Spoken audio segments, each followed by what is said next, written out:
할렐루야. 오늘 시간 우리 하나님 주시는 은혜와 평강과 기쁨이 가득하시기를 주의 이름으로 축원합니다.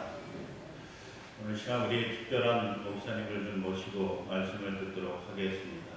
이 유성원 목사님은 우리 강남에 있는 큰 대형 교회에서 부목사 생활을 오랫동안 하시고 이제 하나님께서 담임 목사로 부르셔서 이제 새롭게 사역을 시작하시는데 오늘 우리 교회에서 함께 예배드리면서 기도하시면서 하나님의 인도하심을 구하고 또 능력을 더해주시고 성령 충만케 하셔서 또 담임 목사의 사역을 좀 잘 감당해 가실 수 있도록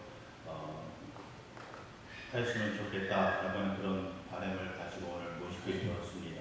여러분들도 오늘 주시는 말씀을 통해서 새로워지는 은혜가 있으시길 바라고 또 여러분들이 시간 되실 때마다 우리 목사님 기억하시고 또 위해서 기도해 주시고 또 격려해 주시면 감사하겠습니다. 우리 목사님 나오실 때 우리 할렐루야로 환영해 주시면 좋겠습니다. 할렐루야. 할렐루야. 할렐루야. 할렐루야. 관악중앙교회 우리 사랑하시는 성도님들 이렇게 만나 뵙게 되어서 감사하고 또 하나님께 영광을 드리고요. 그리고 제가 너무나도 사랑하는 형님이시자 또 존경하는 선배 목사님,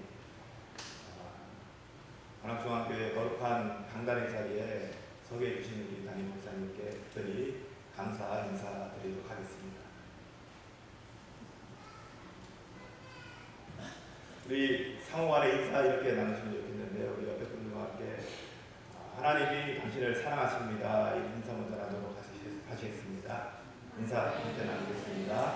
하나님께서 당신을 사랑하십니다. 이번함 손을 좀 붙잡으시면서 이렇게 인사 나누도록 하겠습니다. 저도 당신을 사랑합니다.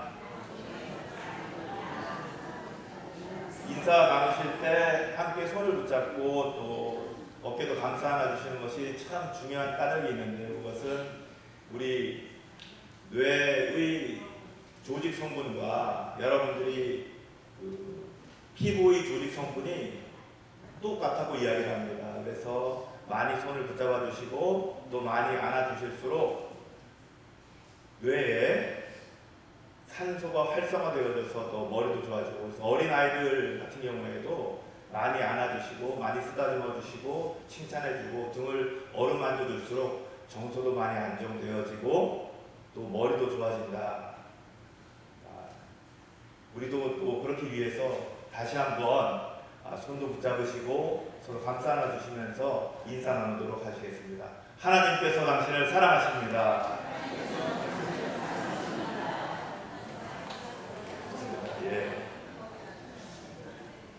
저기 신촌에 가시면 우리 관악도 마찬가지지만 대학들이 참 많이 있습니다. 그 대학들 가운데 금화터널을 빠져나가서 이대 후문이 있고 연대 동문 쪽에 있는데 그 사이에 보시면 자그마한 관악중앙교회처럼 참으로 아름다운 교회가 하나 있습니다. 몇 해 전 7월 마지막 주일, 오늘과 같은 마지막 주일이었었는데 거기에서 특별한 예배가 있었습니다. 그 예배는 고 김문희 목사님 소천 일주기 추모 예배 특별한 예배였었는데요. 여러분들도 마찬가지일 것이지만 저도 특별히 제 마음 가운데 인생에 아주 소중한 한 사람이 있는데 그분이 바로 고 김문희 목사님이십니다.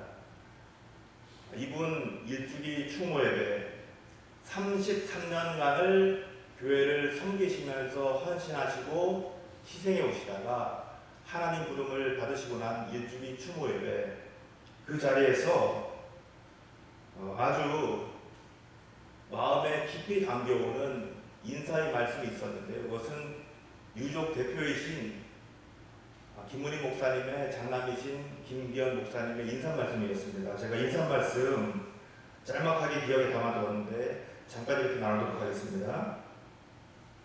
이렇게 많은 분들이 아버님 일주기 추모 예배에 참석하셔서 위로와 사랑을 건네주시니 감사합니다. 아버님께서는 작년 5월 23일 오전 10시에 하나님의 부름을 받으셨습니다. 그런데 시간이 두어 달 흐른 오늘 7월 마지막 주일 일주기 추모 예배 드리는 것은 아버님의 유지에 따라서 신촌 세브란스 병원의 소천 즉시 시신을 기증하였고, 바로 며칠 전 아버님의 육신을 돌려받고 우리 가족이 수습하였기 때문입니다. 그 과정에서 아버님 유품도 다시금 정리를 했습니다.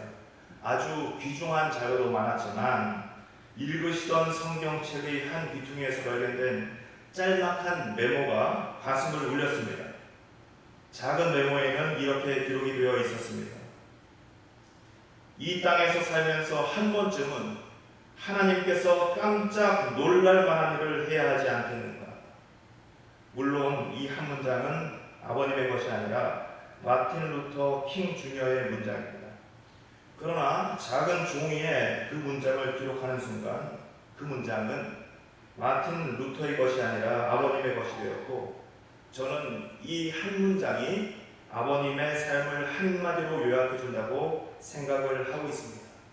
이 땅에서 살면서 한 번쯤은 하나님을 깜짝 놀라게 하는 그러한 일을 해야 되지 않겠는가. 여러분이 기억하시는 고 김문희 목사님, 제 아버님은 그런 분이셨습니다. 제가 오늘 우리 관악중앙 거룩한 강단에 오르는 이 순간에도 그 한마디 문장이 뒷전을 떠나지 않습니다. 밥을 먹을 때에도 그 말이 맴돌고, 또 세면을 할 때에도 그 말이 맴돌고, 책을 볼 때에도 맴돌고, 운전을 할 때에도 그 말이 계속 맴도는 겁니다. 그래서 그 메모지에 남겨진 한 문장, 그것을 저만 간직할 것이 아니라 여러분들에게도 함께 나눠드려야 되겠다. 그래서 이 말씀을 먼저 드리게 되었습니다. 여러분도 이 문장이 마음 안에서 막 맴돌게 되어질 때에 꼭 다른 사람들에게, 다른 성도님들께 하나님께서 당신을 사랑하십니다 라고 인사를 나누실 때 건네보시길 바랍니다. 이 땅에서 살면서 한 번쯤은 하나님께서 깜짝 놀라게 하는 그러한 일을 해야 되지 않겠는가. 오늘 이 자리에서 예배하는 관악중앙교회 성도님들, 여러분들이 하나님을 깜짝 놀라게 하는 그러한 주인공 되시기를 주님의 이름으로 축원합니다. 오늘 함께 나눌 말씀 제목이 삶의 근원을 새롭게 하라입니다. 우리가 한 분도 예외가 없죠. 누구나 삶이 새로워지기를 원합니다. 결혼을 아직 하지 않은 청년들 있을 텐데 그 청년들은 결혼하기를 원합니다. 삶이 새로워지는 겁니다. 아이를 아직 갖지 못한 부모들, 아이를 낳기를 원합니다. 삶이 새로워지는 겁니다. 취업을 하지 못한 자녀들이 있습니다. 좋은 직장에서 일하기를 원합니다. 삶이 새로워지는 겁니다. 야, 내가 저 인간 때문에 죽지 못해서 살고 있지. 그러다가도 남편이 변화되기를 눈물 흘리면서 기도합니다. 삶이 새로워지는 겁니다. 땅을 사면 건물 짓기를 원합니다. 삶이 새로워지는 겁니다. 아이들 하나둘씩 늘어가고 성장하면서 야, 그래 이제 좀 더 나은 너는 평소의 집을 가져야 되겠다. 그렇게 원합니다. 삶이 새로워지는 겁니다. 이제는 왠지 이 도시 생활, 적막한 삶을 정리해야 될 것 같아 시골에 여러 곳을 다니면서 정착할 곳을 찾아다닙니다. 삶이 새로워지는 겁니다. 어떤 분들은 병실의 물건을 정리하면서 퇴원 수속을 밟고 있습니다. 삶이 새로워지는 겁니다. 그걸 바라보면서 병실의 물건을 두고 입원 수속을 밟는 분도 있습니다. 마찬가지로 삶이 새로워지기를 바라고 있는 것입니다. 제 아버님께서 몇 해 전에 아주 위독하신 적이 있었는데요. 응급수술을 했습니다. 응급수술 마치고 40일간을 입원해 계셨는데 퇴원하시고 난 후에 이제 저 아내와 함께 서울로 올라왔습니다. 화창한 날이었습니다. 상경하자마자 저에게 갑자기 전화가 걸려왔습니다. 어머니였었는데요. 전화를 주시면 의뢰 건네는 말씀이 야, 너 지금 어디냐? 이런 말씀이셨는데 어머니 어디세요? 그러니까 어머니께서 전화로 첫 번째 하시는 말씀이 네 아버지랑 같이 바닷가에 와 있어. 바닷가에 와 있어. 여러분 그렇게 하시나요? 어느 정도 연배가 계신 분들은 손잡고 바닷가 안 가시잖아요. 근데 아빠와 함께 바닷가에 가 있어. 그러면서 제 아버지에게 전화기를 건네주시고 바꿔주시는데 아버지께서 하시는 말씀이 이렇습니다. 야, 네 엄마랑 손잡고 바다에 나와 있는데 나 지금 너무 행복해. 나 지금 너무 행복해. 그러시는 겁니다. 그간 저에게 그리고 제 주변의 모든 사람들에게 아버지 이미지는 어떤 이미지였는가? 과묵, 무뚝뚝, 목석 그런 이미지였는데 아버지께서 확 바뀌셨어요. 야, 네 엄마랑 지금 바닷가에 왔는데 나 지금 너무 행복해. 그래서 제가 곰곰이 또 꼼꼼하게 따져봤습니다. 아버지 곁에 그간 바다가 없었는가? 아니죠. 있었습니다. 아버지 곁에 그간 어머니가 안 계셨는가? 아닙니다. 항상 있었고 밥해 주었고 빨래 해 주었고 설거지 해 주었고 커피 타 주었고 아버지 곁에 산들바람이 있었고 꽃꽃을 지나가지 않았었는가? 아닙니다. 봄에 냉이 달래 향기도 있었고 여름에 햇살 덩어리도 있었고 가을에 녹침 냄새도 있었고 겨울에는 시린 냉기도 있었습니다. 교회도 아버지 곁에 없었는가? 아니죠. 항상 집 근처에는 하나님의 교회가 있었습니다. 그러면요, 도대체 뭐가 새로워진 것일까요? 따져보니까 아버지가 새로워졌다.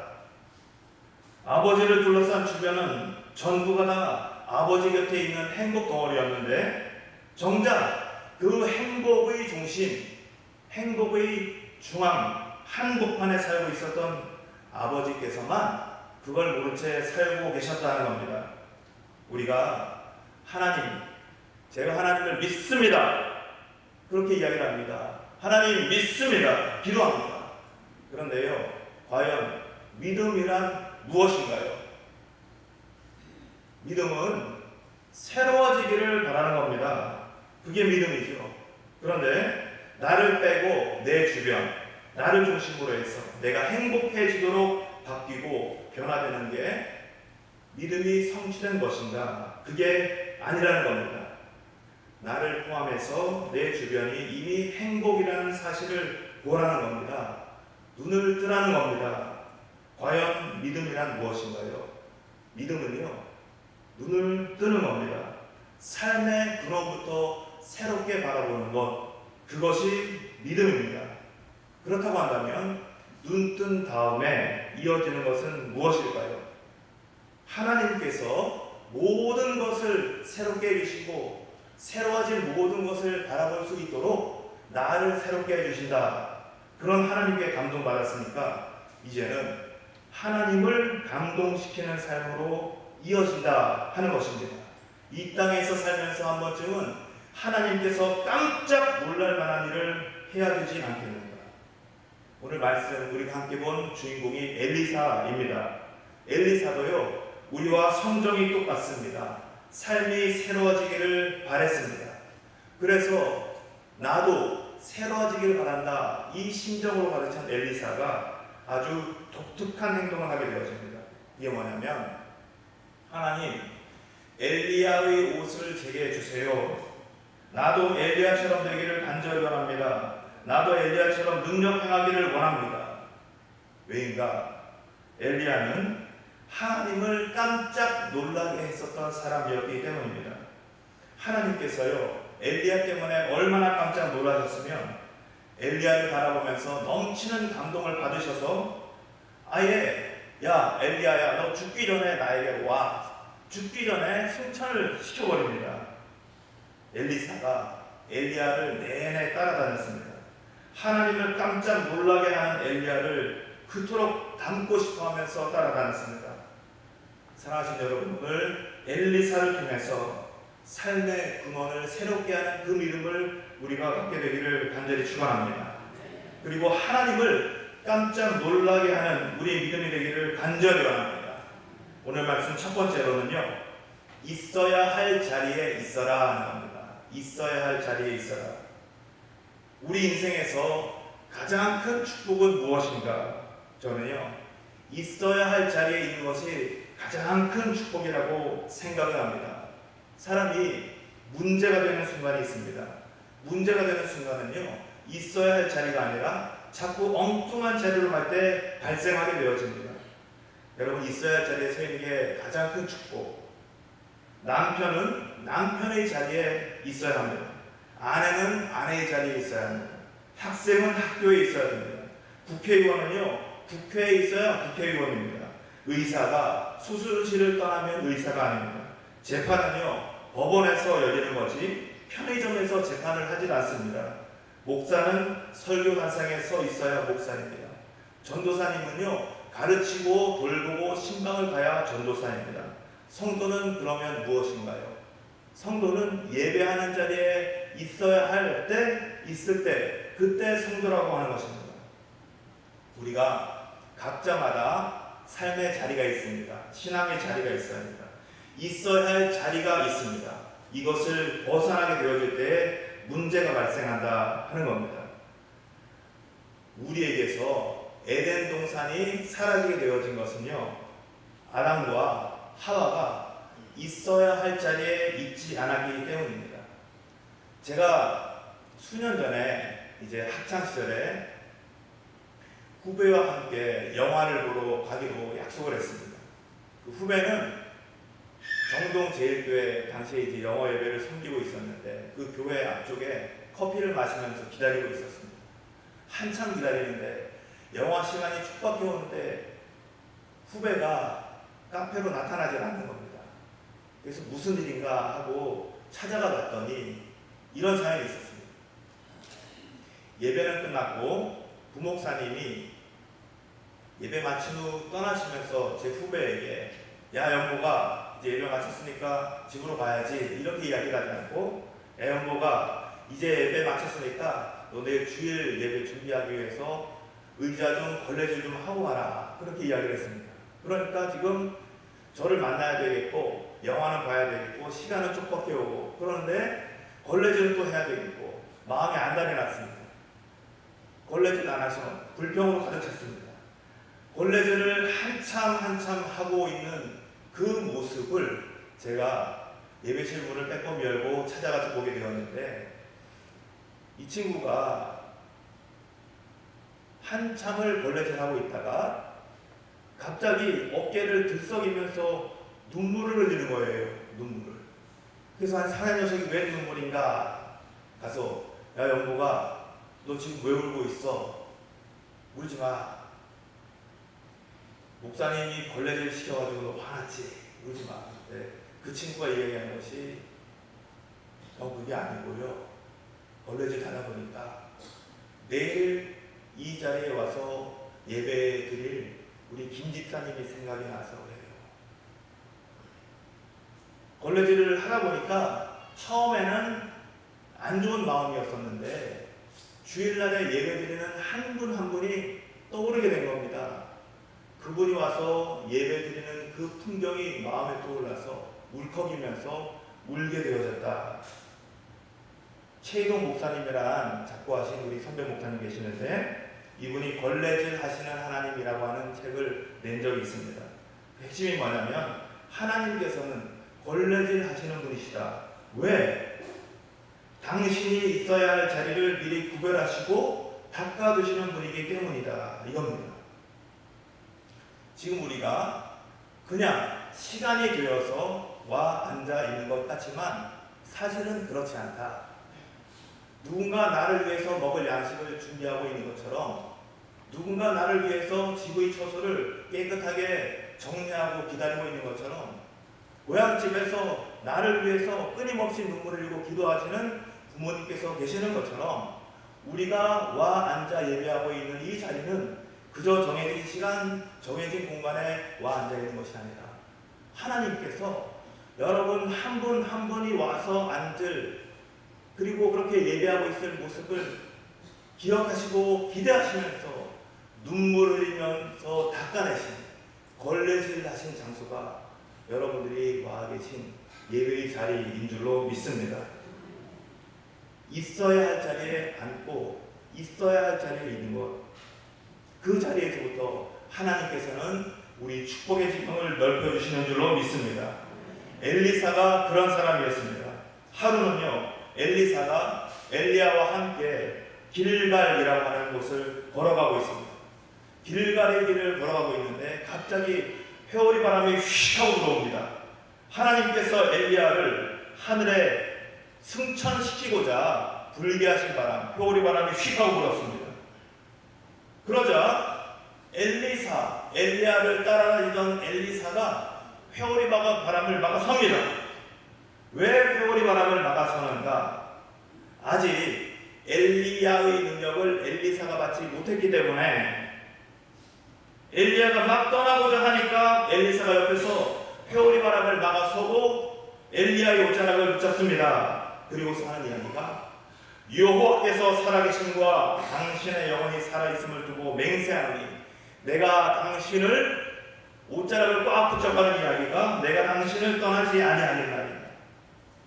엘리사가 엘리야를 꽉 붙잡고 있으니까 길갈에서는요 엘리야가 떠나지 못했습니다. 장소가 이동하는데 베델입니다. 이때에도 하나님께서 엘리야를 데려가고자 회오리 바람을 휘고 불어오십니다. 그때 또 엘리사가 회오리 바람을 막아서면서 엘리야의 옷을 붙잡고 똑같이 이렇게 이야기를 합니다. 여호와께서 살아계심을 두고 맹세하노니 내가 당신을 떠나지 아니하겠나이다. 그러니까 또 엘리야가 떠나질 못합니다. 장소가 또 이동하는데요. 이번엔 여리고입니다. 여리고에서도 똑같이 엘리사가 엘리야의 옷자락을 꽉 붙잡고 고백을 합니다. 여호와께서 살아계심과 당신의 영혼이 살아있음을 두고 맹세하노니 내가 당신을 떠나지 아니하겠나이다. 이 세 가지 대목이요 엄청나게 중요합니다. 뭔가 말씀의 표면 위로 떠오르고 있다는 건데 표면상 우리가 보기에 엘리사는 엘리야를 붙잡고 있는 형국이지만 표면 위로 지금 올라오고 있는 것은 엘리사는요 엘리야의 옷자락을 붙잡고 있는 것이 아니라 지금 하나님과 함께 하나님의 삿발을 붙잡고 씨름하고 있다는 겁니다. 잘 보시기 바랍니다. 길갈에서 옷자락을 붙잡았습니다. 베델에서 옷자락을 붙잡았습니다. 여리고에서 옷자락을 붙잡았습니다. 상습판이라고요. 3번이나 엘리야를 붙잡고 있습니다. 그때 엘리사가 무엇을 한 것인가요? 단지 엘리야의 옷자락을 붙잡은 건가? 아니라는 겁니다. 엘리야를 데려가려고 하는 하나님의 의지를 꽉 붙잡았다고 하는 겁니다. 하나님의 의지를 저에게 주세요. 하나님의 마음을 저에게 주세요. 하나님의 능력을 저에게 주세요. 약복나루에서 하나님의 삿발을 붙잡고 씨름했었던 야곱과도 같이 야곱은요 하나님께 이렇게 말했습니다. 하나님, 당신이 제게 축복하지 아니하면 당신을 가게 하지 않겠나이다. 허벅지 관절이 끊어졌습니다. 날이 셀 때까지 하나님의 삿발을 야곱은 꽉 붙잡고 있었습니다. 어떻게 되었나요? 야곱이 이스라엘이 되어졌다는 겁니다. 약복이라는 장소에 머물러 있으므로 야곱이 있어야 할 자리에 머물러 있으므로 그 삶이 새로워졌다, 변화되어졌다 하는 겁니다. 우리도 마찬가지입니다. 우리 모두가 있어야 할 자리에 앉아 있으므로 하나님과 씨름하시고 삶의 근원부터 변화시켜 나가시기를 주님의 이름으로 축원합니다. 엘리사가 엘리야를 붙잡았었던 이 3가지 장소 엄청난 의미 세계를 간직하고 있습니다. 길갈, 베델, 여리고. 길갈은요 하나님께서 여호수아에게 야 너희들 이제 애굽에서 나와서 가나안으로 들어가는 기념비를 세워라, 기념회도를 세워라 하는 장소, 과거의 역사를 후세들로 하여금 기억하게 하라 그랬던 장소가 길갈입니다. 길갈은요 우리의 과거의 역사를 담은 장소입니다. 베델은 무엇인가요? 베델은 결단하면서 돌베개 누워서 잠자던 장소, 여기가 하나님의 집이요 여기가 바로 하늘의 문이로다.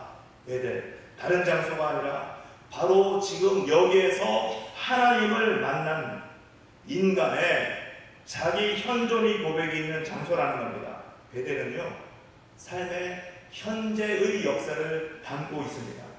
여리고는 어떤가요? 여리고는 가나안으로 들어가는 관문입니다. 민족의 광야 40년 생활이라는 과거를 끌어안고서 수시로 하나님을 고백하고 예배했었던 현재를 끌어안고서 가나안의 목전에 서 있을 때 반드시 여리고 성이 무너져야지만 미래가 열리는 관문. 그러므로 여리고는요, 미래의 역사를 상징하는 장소입니다. 지금 엘리야의 옷자락을 꼭 붙잡고 있는 엘리사는요, 과거의 역사, 현재의 역사, 미래의 역사를 하나님께 전부 다 맡겨드리면서 내어달리고 있다 하는 겁니다. 하나님과 실험하면서 자신의 삶이 그놈부터 새롭게 바뀌어지기를 간절히 하나님께 기도했었다 하는 겁니다. 요단강은 특별한 강으로 우리가 기억을 하고 있습니다. 과거의 역사, 현재의 역사, 미래의 역사를 끌어안고서 엘리사가 이윽고 요단강을 넘게 되어지는데, 이 요단강이 우리가 찬송 가사를 통해서 잘 알고 있습니다. 며칠 후 요단강 건너가는 날이, 죽음 건너편으로 가는 장소 요단강이라는 겁니다. 삶이라는 게 완전하게 변화되어지는 장소가 요단강이라고 하는 것입니다. 요단강 이전까지는요, 엘리사에게 아무런 능력이 없었습니다. 그런데 하나님께 간절히 매어달렸었던, 있어야 할 장소에 있으므로 새롭게 변화되어졌었던 그 엘리사가 요단강을 건너게 되어지자 하나님께서 이렇게 말씀하고 있습니다. 내가 내게 어떻게 할지를 구하라. 하나님께서 이렇게 말씀하시자 엘리사가 곧장 대답하기를, 당신의 성령이 하시는 역사가 갑절이나 내게 있게 하여 주옵소서. 성령의 역사가 갑절이나 내게 있게 하여 주옵소서. 이로부터 요단강 건너에서 놀라운 역사가 나타나게 되어집니다.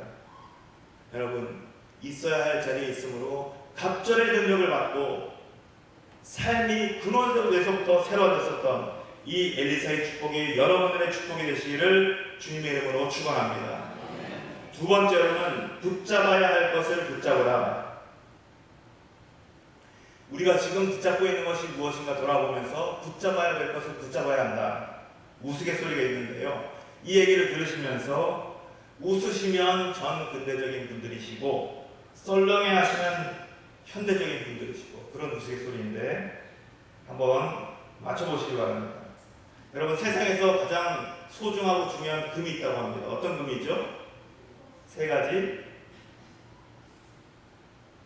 첫째가 황금, 둘째가 음식을 썩지 않게 하는 소금, 셋째가 지금이죠. 지금.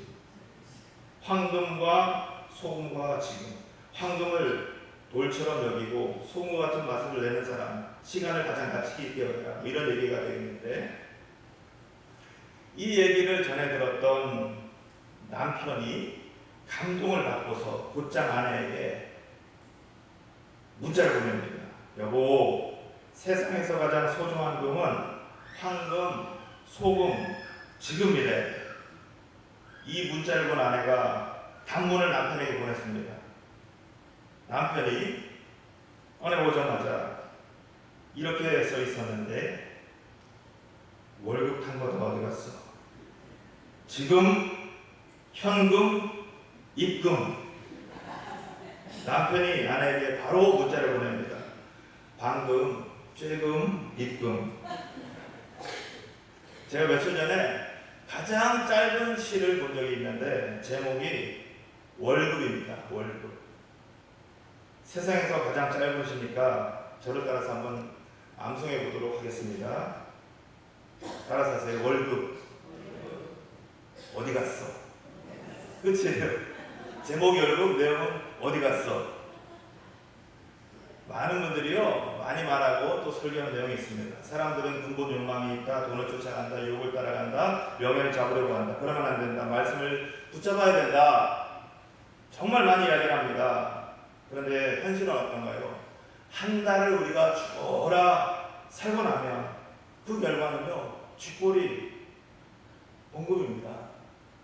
돈과 유혹과 명예, 이걸 쫓아가지 않고 성실하고 열심히 살았는데 그 결과는 쥐꼬리 봉급. 한 주간도 채 못 되어서 월급 어디 갔어? 이렇게 말할 수밖에 없는 것이 우리 삶의 현실이다. 그런데 우리는 있어야 할 자리에 있으므로 이런 삶이 근본부터 새로워지기를 원하고 있습니다. 박봉의 월급 받는 이 신세가 어떻게 하나님을 깜짝 놀라게 하고 감동을 시키겠어? 내가 이 나이 들어서 무슨 부경을 보겠다고 이 주름살 가득한 몸을 가지고 뭘 할 수가 있겠어? 이 부정적인 인식이 새롭게 되기를 원한다는 겁니다. 보시기 바랍니다. 우리가 붙잡고 있는 현실, 그 현실은 무엇인가? 우리가 붙잡고 있는 현실이 지금 박봉의 월급을 붙잡고 있는 것인가? 아니라는 겁니다. 만약 박봉의 월급을 한탄하고 있다고 한다면 그분은 자기 처량한 신세를 붙잡고 있다는 겁니다.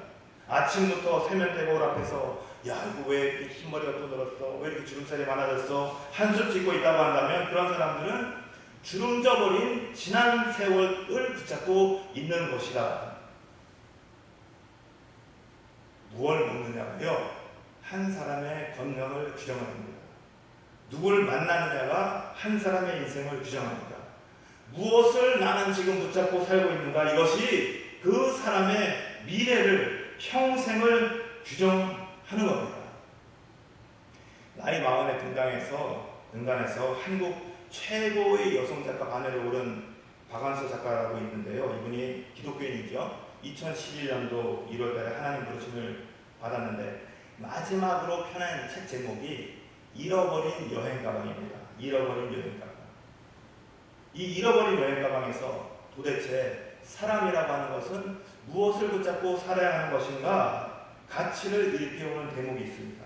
그분이 이런 고백을 합니다. 매월 1이 되면 독일의 루프트한자 항공사에서는 여행객들이 분실하고 찾아가지 않는 여행 가방을 공개적으로 경매에 붙인다. 그 안에 무엇이 들어있는지 모르는 게 호기심을 자극한다. 그렇지만 굉장한 비중품이 들어있을 가능성은 거의 없다. 일단 낙찰이 되면 가방은 즉시 관중들 앞에서 개봉되어져 내용물이 만천하에 공개된다. 낙찰자나 구경꾼이나 같이 낄낄대며 즐거워하는 관객의 눈에서 한다. 나도 여행 가방을 잃어버린 적이 있다. 그때 잃어버린 여행 가방은 영영 돌아오지 않았다.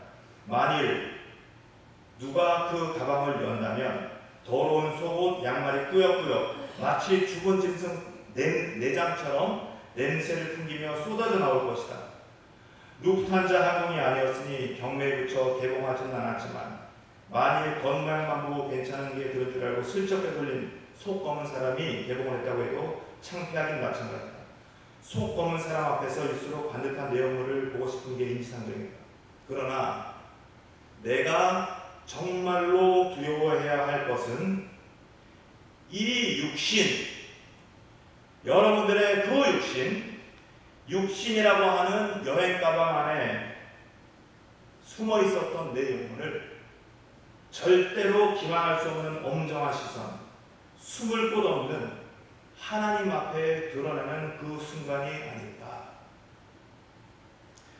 박완서 작가가요, 스스로 무엇을 붙잡고 살고 있는가, 무엇을 끌어안고 살고 있는가, 이것을 의식하면서 살아왔다 하는 겁니다. 그리고 붙잡고 있는 게 무엇이든, 끌어안고 살아온 세월의 흔적이 어떤 것이든 그 모든 것은 하나님 앞에 서게 되어질 때 반드시 하나님의 눈길 앞에 낱낱이 밝혀지게 되어져 있다는 것을 가슴 깊이 새기며 살아왔다는 겁니다.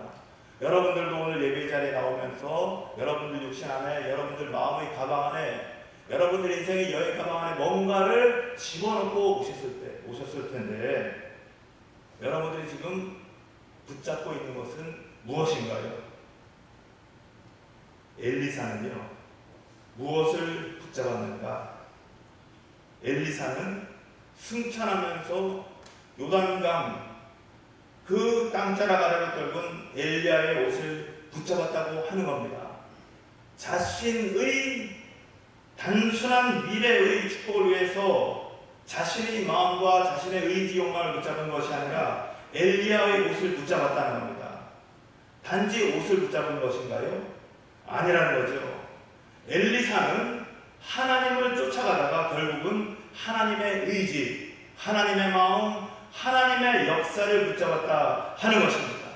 하나님의 마음으로 자신을 가득 채워냈다 하는 겁니다. 관악중앙 여러분들, 하나님 사랑하시는 성도님들이야말로 황금을 향해서 또 욕망과 유혹으로 치닫고 있는 이 시대에 하나님의 의지, 하나님의 역사, 하나님의 성령을 붙잡으시고 하나님의 성령을 가득가득 채워넣는 여러분 되시기를 주님의 이름으로 축원합니다. 세 번째로 십자가의 믿음을 세상에 던져라. 십자가의 믿음. 요즘처럼요, 극단적인 도시화가 생겨나기 이전에는 어르신들은 잘 알고 계시지만 조그만 마을, 조그만 동네에는 야트막한 동산을 중심으로 해서 마을이 다 형성이 되어졌죠.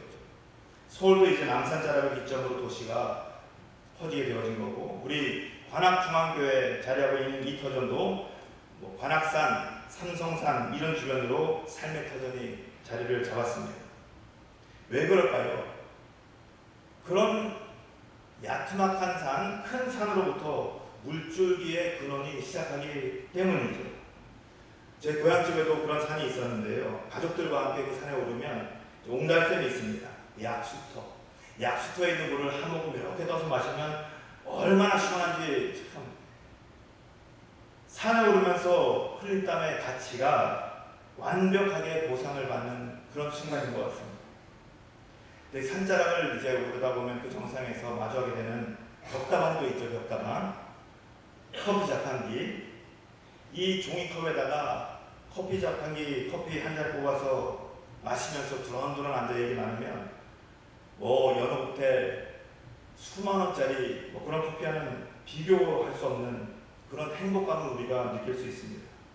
만약 이 옹달샘 줄기가 약수터의 줄기가 마르게 되어지면, 오염되어지면 가족이 함께 등반하는 보람, 기쁨은 사라지게 되어질 겁니다. 산 주변과 함께 모든 마을도 동네도 사라지게 될 것이겠죠. 여러분, 엘리사가요, 있을 자리에 있으므로 붙잡아야 할 것을 붙잡으로 하나님의 각절의 능력, 성령의 능력을 받게 되었습니다. 이때 성령에 사로잡혀서 성령으로 충만해진 엘리사가 처음으로 간증, 하나님께 예배함으로 충만해진 그 믿음을 가지고서 처음으로 간 지역이 어디인가? 여리고입니다. 문제가 심각하죠. 우리가 읽은 말씀 19절이 당시 상황을 증언하고 있는데 이렇게 증언하고 있습니다. 이 성읍의 위치는 좋으나 물이 나쁨으로 토산이 익지 못하고 떨어진다. 여리고가요, 풍수지리적으로 너무나 위치가 좋은데 물이 문제라는 겁니다. 물 근원부터 오염이 되어져서 토지에서 나는 농작물 열매가 그냥 우박에 떨어지듯이 맥없이 떨어져 썩어버리는 겁니다. 이때 엘리사는 무엇을 하는가? 엘리사가 첫 번째 이적과 기사를 행하는데 세 그릇 소금을 가져오라고 이야기합니다. 그리고선 이 세 그릇에 소금을 담아서 냅다 물 근원에 가서 소금을 던져버립니다. 그러자 물이 근원부터 맑아지고 깨끗하게 고쳐졌다. 도대체 이 말씀이 오늘 우리에게 무엇을 말해주는 것일까요? 엘리사가요, 물의 근원을 새롭게 한 이 여리고에 특별한 역사성이 담겨져 있습니다. 여호수아가 여리고성을 점령했을 때가 기원전 3300년 전입니다. 3300년 전. 여리고성의 역사가 이미 6000년 이상의 역사를 지니고 있었습니다. 조선 왕조가요, 길어봐야 500년 역사인데 여리고성은요 6000년 이상의 역사를 자랑하고 있었다 하는 겁니다. 이것이 여호수아의 믿음을 통해서 다 무너졌는데, 이때 여호수아가 한 말이 여호수아 6장에 기록이 되어졌는데 이렇게 기록을 합니다. 누구든지 일어나서 이 여리고성을 건축하는 자는 여호와 앞에서 저주를 받을 것이라. 그 기초를 쌓을 때에 그의 맏아들을 잃을 것이요, 그 문을 세울 때에 그의 막내 아들을 잃어버리리라. 그러니까 지금 엘리사가 여리고에 도착해 있을 그때에는요, 여리고의 물은 마실 수가 없는 물, 죽은 물이 되어졌다 하는 겁니다. 그런데 지금 이 엘리사 때에 와서 비로소 하나님께서 그 물을 고쳐주셨다는 겁니다.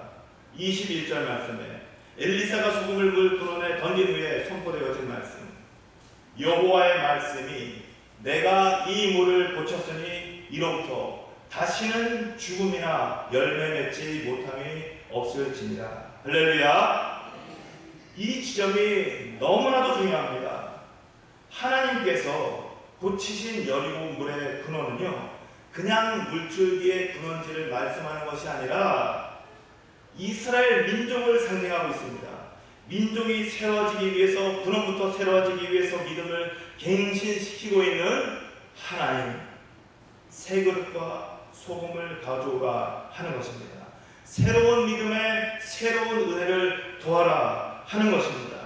가나안에 들어온 직후부터 망가지기 시작한 이스라엘 민족, 그들의 믿음을 엘리사를 통하여 근원부터 새롭게 하시는 하나님, 그 첫 지점이 여리고의 물 근원이다 하는 것입니다. 우리가 잘 알고 있듯이 여리고 물을 고친 것과도 마찬가지로 출애굽 시절에도 동일한 내용이 있었습니다. 하나님께서 민족을 출애굽시키자마자 마실 물이 있어야 되겠는데 사람들이 보니까 마실 물이 아니라, 단물이 아니라 쓴 물입니다. 그래서 먹지 마라, 그래서 마라, 먹지 마라, 마라. 마라의 쓴 물, 물은 물이지만 마시지 못하는 물. 이때 하나님 왜 출애굽 시키셔서 우리로 하여금 광야에서 지금 죽게 만드십니까? 원성과 불평을 합니다. 그것이 하늘을 찔러버립니다. 이 광경을 본 모세가 하나님께 기도하기 시작하자 하나님께서 선문답 받으시듯이 이렇게 말씀하고 계십니다.